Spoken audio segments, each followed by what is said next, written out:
Hello everyone and welcome to my channel.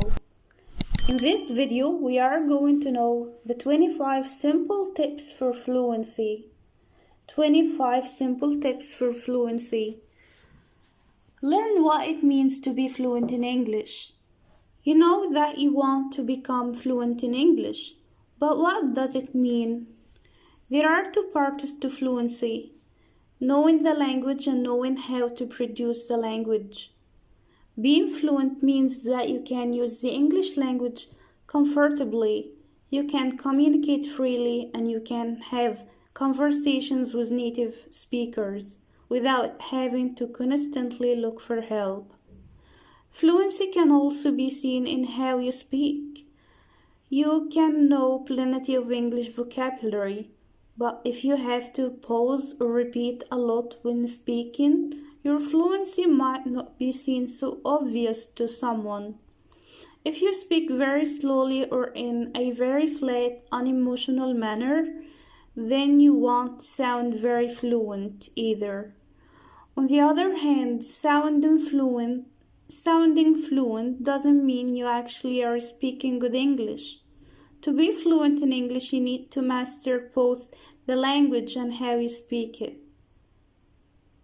There is often an exception that you must know a certain number of words for fluency, but it's important to remember that you can't just study the words and grammar. It can be scary, but you'll also need to practice actually speaking. The tips below will help you master how your speaking skills so that you can speak proper English and sound good doing it. Don't forget how important both features of fluency are. Second, set specific goals.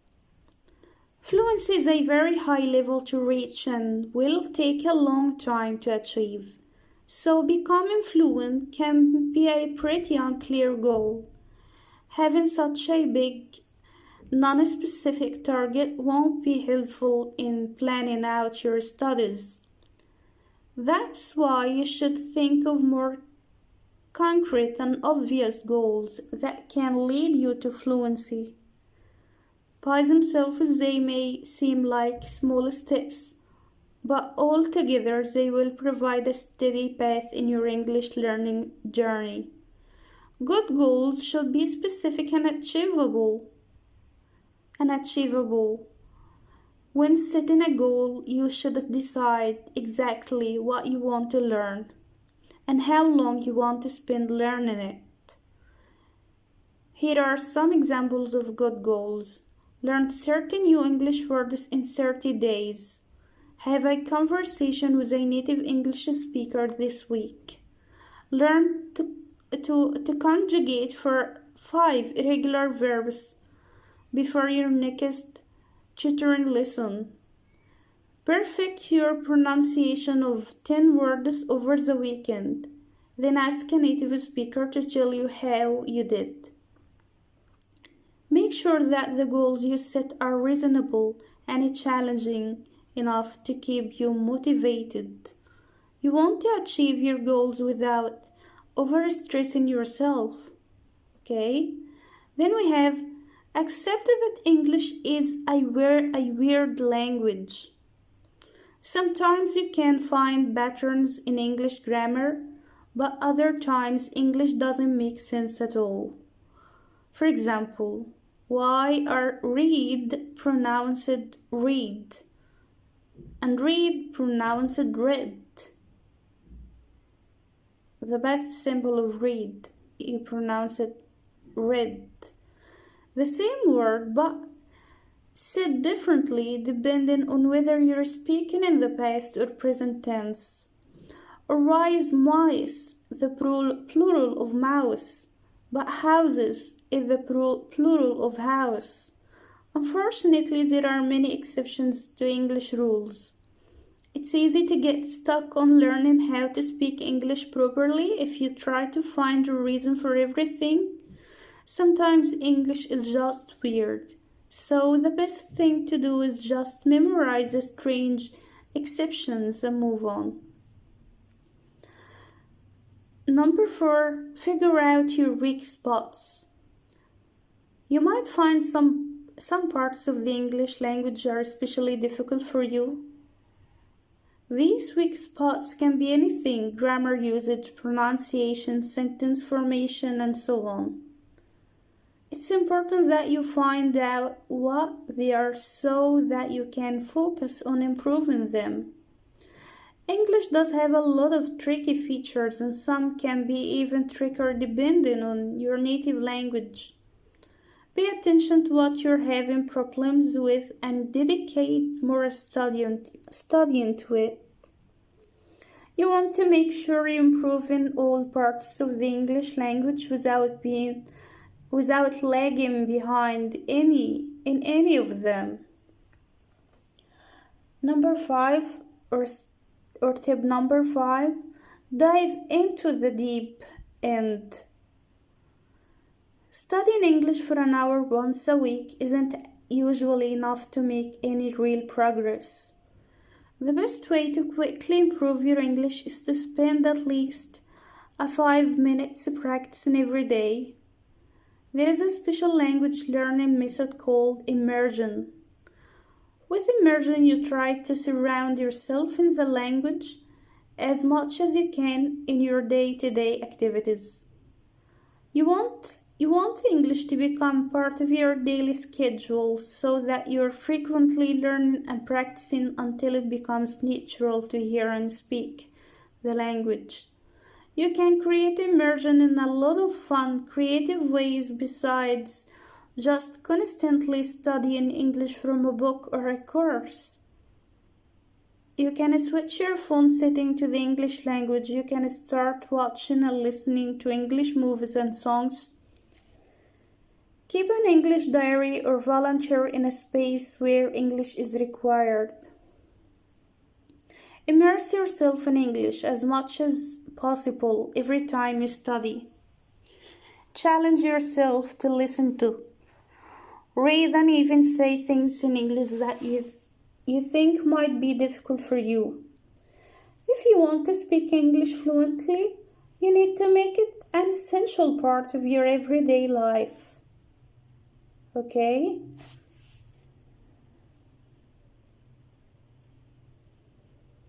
Step number 6. Stop being a student and start thinking in English. Stop thinking of yourself as someone who is learning English and start thinking of yourself as someone who speaks English. It's a small change, but it will make you feel more confident and help you to better use the English you already know. This also means you need to start thinking in English. If you want to say the word apple in English, for example, you probably think of the word in your native language first, but then try to think of the correct word in English instead. Try imagining a picture of an apple and then just think the English word apple. Real fluency happens when you stop mentally translating conversations. This is the biggest step from learning English to just being an English speaker. Tip number 7. Remember that the answer is in the question.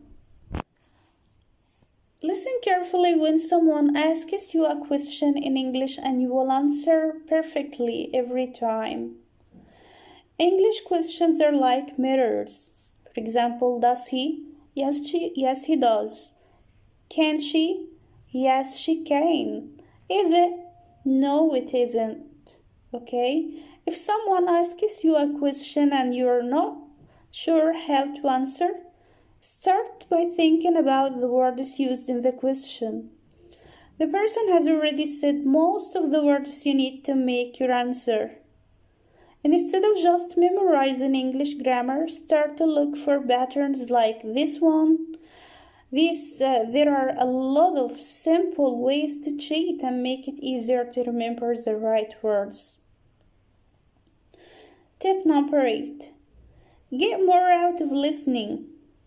When most students listen to a native speaker, they focus on understanding what all the words mean. This is definitely important, but there is a lot more you can learn from listening. Try listening not just to what the words mean, but to how the person says them. Notice which words the person links together in a sentence. Or when they say yeah instead of you. Try to remember these details the next time you speak, and your English will begin to sound more natural. It sounds easy, but it can be difficult to actually do. When you listen to native English speakers, it can be hard to understand every single word that's spoken. They might use many words you don't know, talk too fast, or have a strong accent.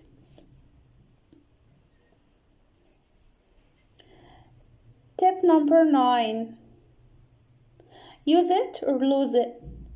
There is an expression in English, use it or lose it, which basically means if you don't practice an ability, you might forget it. This idea can be used to help you remember new English vocabulary. The best way to remember a new word is to use it right away so that it stays in your memory. When you learn a new word, try to say it in sentences a few times over the next week, and you'll be less likely to forget it. Sometimes you may learn a word or phrase that might not be immediately useful to you. It's okay. It's okay to not focus on memorizing that vocabulary right away, especially if there are other more important things to learn. Tip number 10. Learn and study phrases. Speaking English fluently means being able to express your thoughts, feelings, and ideas. Your goal is to speak English in full sentence, so why not learn it in full sentences? You'll find that English is more useful in your everyday life if you study whole phrases rather than just vocabulary and verbs. Start by thinking about phrases that you use frequently in your native language, and then learn how to say them in English. Tip number 11. Don't study grammar too much. The key to learning a language is finding a balance between studying and practicing. Speaking English fluently isn't the same as knowing perfect English grammar. Even native English speakers make grammar mistakes.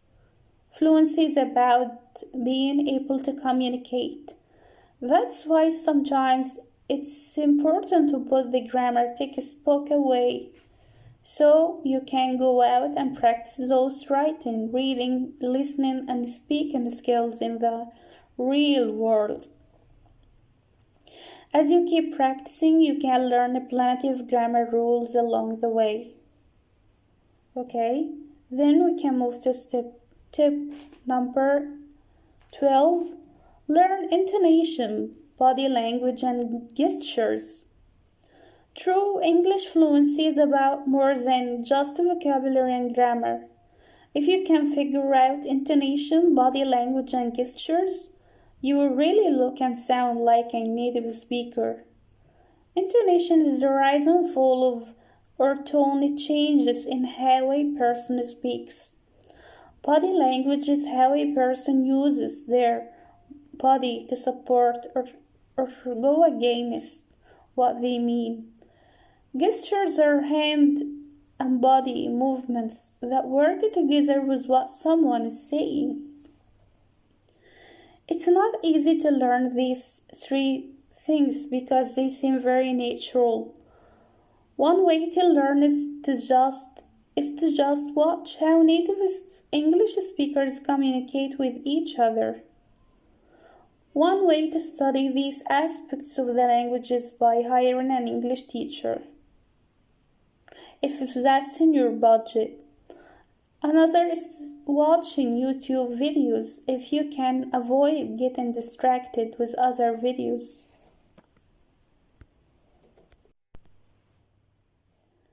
Tip number 13.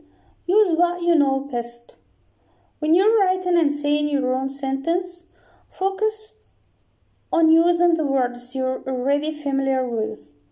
You may want to use more difficult advanced English words to sound more fluent, but you should stay true to your skill level and keep practicing what you already know. Make sure that you're comfortable with the English you use instead of just trying out new unfamiliar words just because you want to. Doing so can lead you to say incorrect or strange things. Of course, you do want to learn more and more words and skills to advance. I recommend you studying a new word for a little while in context, in sentences and videos before you use it in real conversations. Okay? Then tip number 14.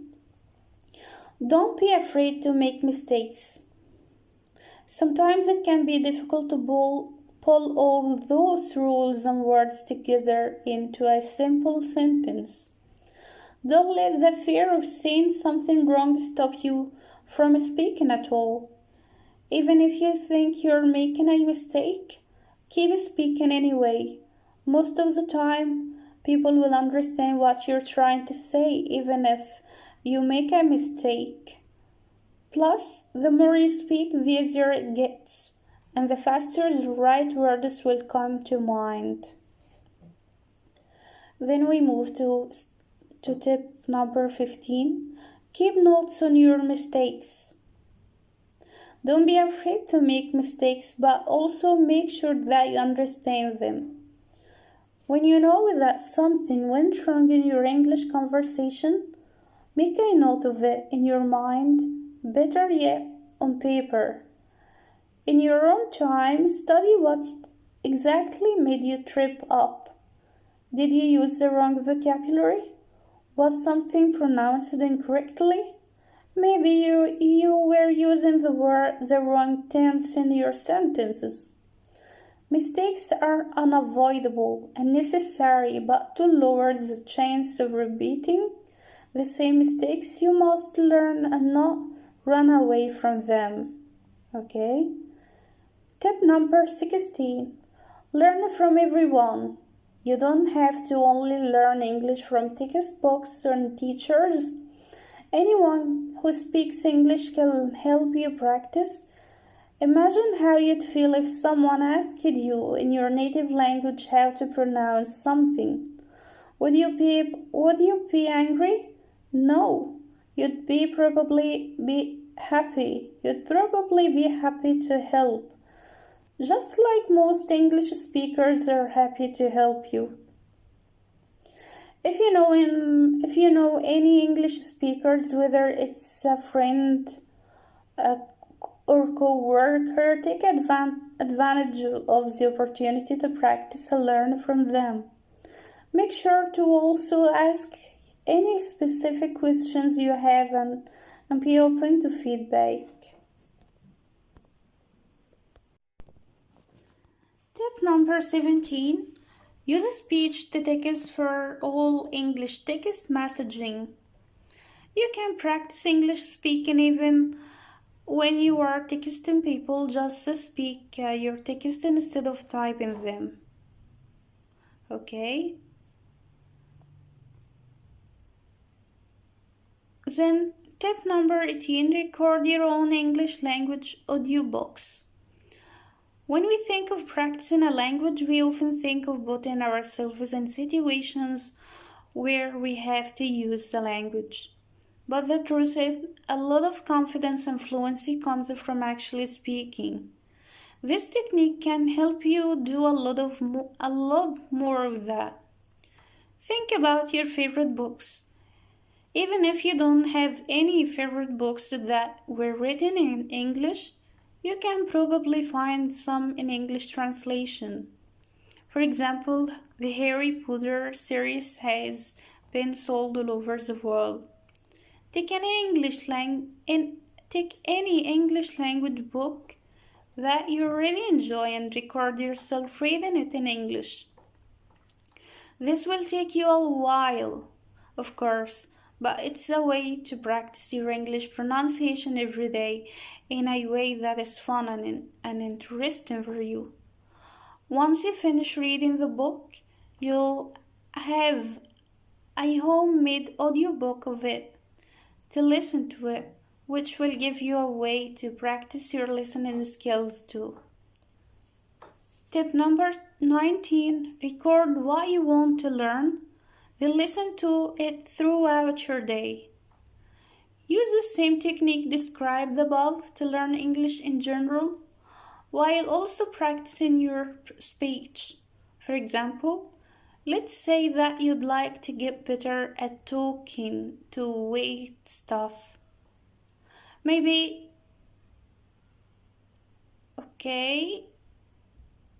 this will give you multiple opportunities to remember the material. When you first read it, when you read it out loud, and when you listen to yourself reading it later. Tip number 20. Talk yourself through everyday activities. Think about all the things you might do that have a beginning, middle, and an end. For example, following a recipe when cooking dinner or putting together a piece of furniture. These processes are opportunities to improve your English speaking skills. Write out instructions for a process in English or on a piece of paper. Make it as simple as possible and number your steps. For cooking something, your instruction might start like this: peel the garlic, dice the garlic, peel the onions, slice the onions. Once you have your instructions, follow them. In the meantime, say what you're doing out loud. For example, now I am cutting up the onions. Oh, my eyes are starting to water. Your instructions are kind of cheat sheet to help you along the way. They'll help you talk continuously without having to stop and think about what to do next. Okay? Then we have tip number 21. Memorize conversation starters and use them. You might miss out on opportunities to practice English speaking if you just can't think of anything to say. Okay? Of course, you wouldn't want to use all of conversation starters at any moment. It would probably seem weird if you just woke up to someone and said, "What are 3 words best describe you?" But memorizing some ideas will help you feel better about talking to people in casual situations or to keep conversations going when talking to exchange partners. Okay, tip number 22. Share your opinions online. To really learn English speaking, you need to learn how to express yourself in English. Even if you have ideas for conversations, it can be hard to know how to put them into your own words. You can practice this by participating in conversations online, posting on social media, leaving comments on articles, or writing reviews are all good approaches. Goodreads is a site where people leave their thoughts about books they've read. Writing about books and movies is always a nice way to practice sharing your opinions in English because they give you a lot to think about. Okay. Tip number 23. Learn some English slang. While you should be focusing on standard English or learning standard English, it can be helpful to know English slang words and phrases so that you can stay current and understand modern English speech. Slang is always present, especially online, so you can't really avoid seeing it. Knowing slang, idioms, and other casual expressions can improve real English fluency because they can let you follow along with kinds of conversations that happen today. Tip number 24. Improve your English pronunciation. While there is no single correct English, if people have trouble understanding you, it will be hard for you to speak confidently. There is no magic to improving pronunciation. You just need to learn the mechanics and then practice. It's all about how you move your mouth and use your lips, tongue, and throat. For this, you should watch native speakers while they're talking and observe not just what they say, but how they say it. It's also helpful to know about well-known pronunciation issues. English has a lot of pronunciation traps that you should watch out for. Tip number 25. Review and test yourself often. Reviewing what you learn is just as important as actually learning. Without proper review, you can easily forget a lot of previously learned materials. This can greatly slow you down in your path to fluency because advanced English constantly builds upon basic, easier concepts. That's why you must frequently test your skills. You can review your learning in a number of different ways. You can make your own vocabulary quizzes, do translation exercises, or having quick training sessions with a speaking partner. There are also online resources that you can use for review. You should also think about when to review. Maybe you want to review right after you finish a new topic, or after completing a whole unit of a study. Or maybe you want to be extra studious and just to review every time you study English. Your reviews and tests will help you see your progress in English. Seeing how much you've improved can greatly increase your motivation to learn. So these are the 25 simple tips for fluency. I wish you understand today's video. See you next time. Goodbye.